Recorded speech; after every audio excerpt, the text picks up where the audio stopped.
natin dyan, saan man kayong sulok ng mundo naroon. Sana ay nasa mabuti kayong kalagayan at stay safe lang. Welcome back again sa aking munting tahanan. Ngayon mga langga, napakasaya natin kasi nga dito nga sa napanood natin kay Vina Morales, nakakahawa nga naman talaga yung tawa ni Vina kasi nga sa wakas masasabi natin na kahit na tuloy-tuloy pa rin yung gamutan sa kanya, masasabi natin na magaling na nga itong si Vina Morales at malaki na talaga yung pinagbago niya.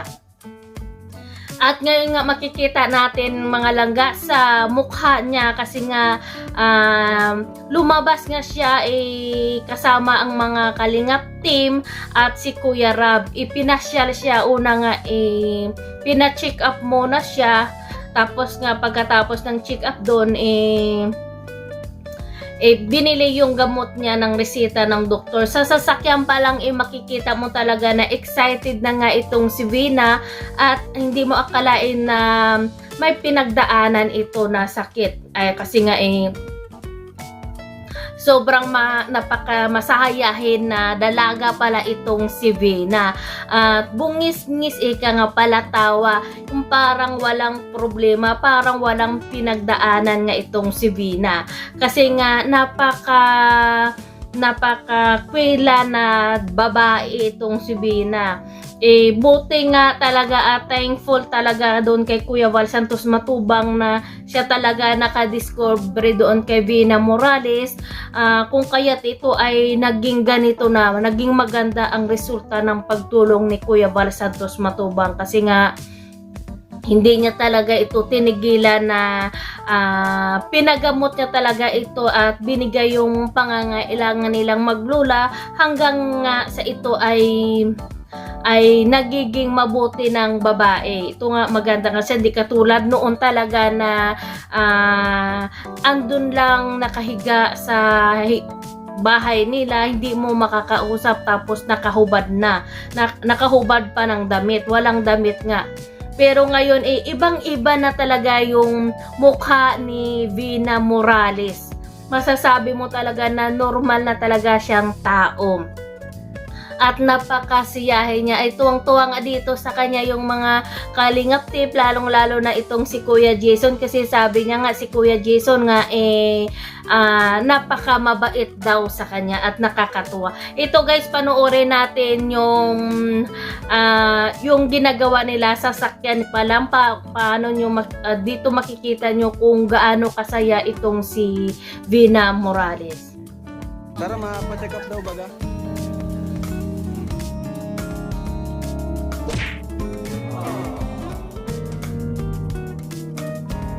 Ganda ni Vina.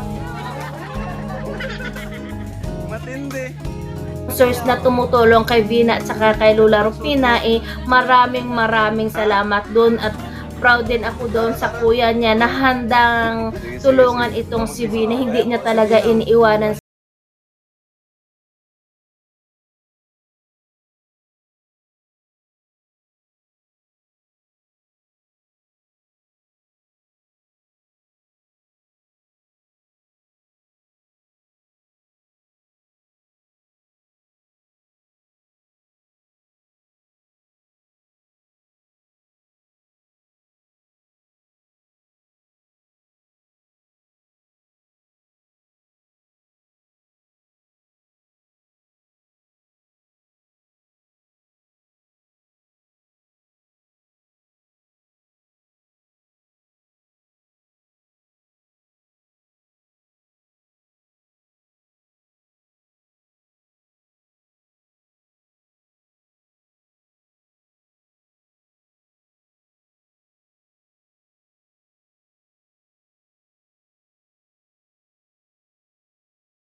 niyang inaasar nga o tinutukso nga itong si Kuya Jason. Kasi nga siguro napakagaan ng loob niya kay Kuya Jason nga, kasi nga sabi niyong una pa napakabait daw nitong si Kuya Jason. At sobrang saya talaga kasi nga makikita mo talaga doon sa mukha ni Vin, napakamasayahing babae talaga. Simple lang itong babae, at ito pa yung nakakatawa dito kasi nga pagkatapos nilang kumain, ayan, pinag-shopping nga siya ni Kuya Rab, kasama syempre yung Kalingap team. Ito guys, panoorin natin kung paano nga mag-shopping to the max itong si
Rab, kung ano yung gusto niya, hindi lang pang taas ng mga damit, pwede rin yung sa pambaba. Kaya kumuha na talaga itong si Vina. Siyempre, pag ako rin naman, di ba? Gift na to, kaya minsan lang mangyari yung biyaya na to, di ba? Lubos-lubosin na natin. Kaya ayan, good job sa'yo, Vina, kasi nga marami kang napiling mga damit. Ang gaganda ng mga damit na napili niya, at hindi basta-basta na itatak pa yan, bench pa yan na mga gamit na binili ni Vina. Kaya maraming salamat din sa iyo, Kuya Rab, Kalingap team, kasi nga hindi nyo pinabayaan itong si Vina. Alam ko ngayon na sobrang sayang-saya na ni Vina, kasi nga unang-una nakaalis na sa madilim na mundo niya noon. Kung ano man ang nangyari sa kanya noon, yun ay dahil sa tulong din ni Kuya Bar Santos. Siya yung naging daan ni God para matulungan o mabigyan ng tulong nga itong si Vina Morales. At ngayon nga sasabi natin na si Vina ay napaka-blessful, kasi nga tinulungan siya na mabalik sa normal yung buhay niya. Kumbaga binuhay siyang muli.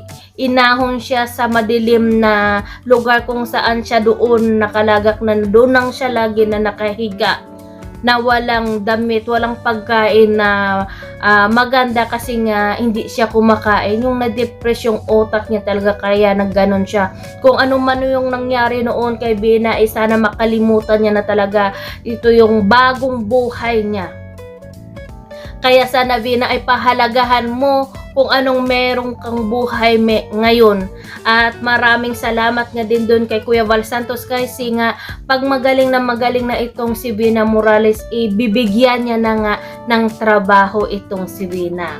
Gagawin nga sabi niya ni Kuya Rab, gagawin ni Kuya Val Santos Matubang si Vina na magiging coordinator nga daw doon sa trabaho nila. O diba, napakasaya kasi nga hindi lang blissful nga itong si Vina Morales. Kung noon nga talaga hindi maganda yung naging buhay niya, ngayon sobra naman yung blessings na dumating sa kanya. Diba? Basta magtiwala lang tayo at manalangin kasi wag lang tayong mawala ng pag-asa. Kasi habang buhay tayo merong pag-asa. Basta tiwala lang at magsipag. Kaya yan ang nangyari ngayon kay Vina Morales.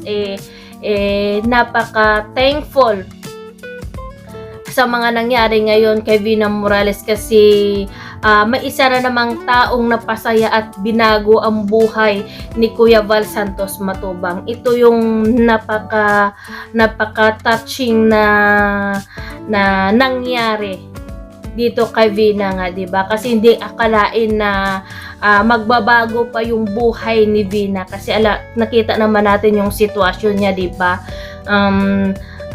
Si God talaga maraming paraan niya para makatulong at matulungan ka. Basta mabait ka lang na tao, tutulungan ka talaga ni God. Yung sinasabi na andyan na yung tulong ni God pero maghintay ka lang. Kasi nilalaan niya talaga para yan sa'yo. Kahit matagal, pero darating talaga yan. At hindi lang iisa. Marami pa talaga yung blessings na ibibigay sa'yo ni God. Kaya wag kang magmadali. Mas maganda na yung maghintay ka kasi doble-doble yung ibibigay niya sa'yo. Kaya sa'yo, Vina Morales, kaya kung anong merong kapahalagahan mo yan, sana wag kang magbago, wag matigas yung ulo. Kung ano yung meron ka ngayon, pasalamatan mo yan sa mga taong tumulong sa'yo. At sana balang araw, ikaw naman yung tumulong